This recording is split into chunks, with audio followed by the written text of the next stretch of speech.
Hi everyone. आज सुबह मैं वीडियो अपलोड नहीं कर पाया क्योंकि आज सुबह सुबह ही एक दूसरे गांव जाना था, वहाँ अकाउंट ओपनिंग का कैंप था। कल जो मैं पढ़ा हूँ वो अभी जस्ट आया हूँ, तो अब आपसे शेयर कर रहा हूँ कि कल मैंने क्या पढ़ा। कल हमने क्रोमोसोमल एबनॉर्मलिटीज़ के बारे में पढ़ा कि क्रोमोसोम्स की वजह से जो एबनॉर्मलिटीज़ होती है वो क्या है। तो डाउन सिंड्रोम होता है जो ट्राइसोमी 21 भी कहते हैं उसे। फिर पटाव सिंड्रोम होता है जो ट्राइसोमी 13 बोलते हैं उसको। फिर एक ट्यूमर सिंड्रोम होता है जो होता है एब्सेंस ऑफ वन क्रोमोसोम से। फिर एक नाइल्फस सिंड्रोम होता है जो वन एक्स्ट्रा क्रोमोसोम्स होते हैं यानी XXY हो जाता है, उसको कहते हैं। फिर जो LPG पॉलिसी जो थी यानी लिबरलाइजेशन, प्राइवेटाइजेशन, ग्लोबलाइजेशन, वो 8 5 ईयर प्लान से आई थी। फिर सार्क का फर्स्ट समिट ढाका में हुआ था।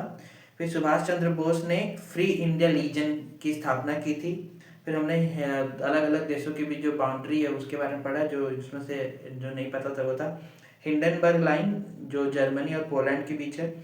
फिर चालुक्य के बारे में पढ़ा कि चालुक्य के द्वारा दो इम्पोर्टेंट टेम्पल है, एक एहोल टेम्पल और एक पडाक्कल टेम्पल। फिर ट्रॉपिकल एवरग्रीन फॉरेस्ट के बारे में जाना कि ये वेस्टर्न घाट में पाई जाती है।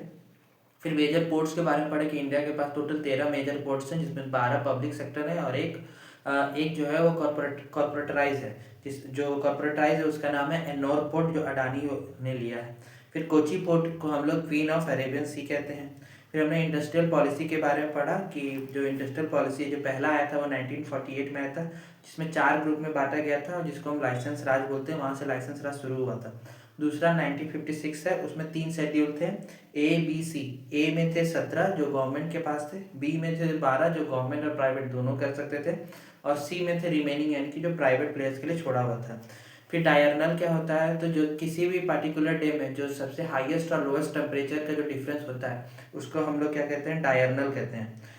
फिर हम लोग ने ये पढ़ा कि एंटी माइक्रोबल एंजाइम्स जो प्रेजेंट होते हैं मिल्क में, वो क्या लैक्टोफेरेनिन, लैक्टोपेराडाइज और लाइसोजाइम।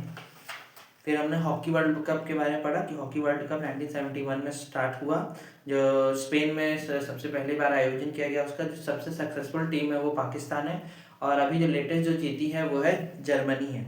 और फिर हम लोग पढ़ा कि पंपा पोना रन्ना, ये जो 3 ज्वेल्स हैं वो कन्नड़ लिटरेचर के, पंपा पोना रन्ना। ये था लेक्चर नंबर 28 का, ये जो जो इम्पोर्टेंट्स पॉइंट्स हैं जो मैं आपके साथ शेयर कर दे रहा हूँ। Thank you. अब लगभग 2 ही बचे हुए हैं और क्लास, फिर ये वाला जो हम लोग का PYQ है ये कंप्लीट हो जाएगा।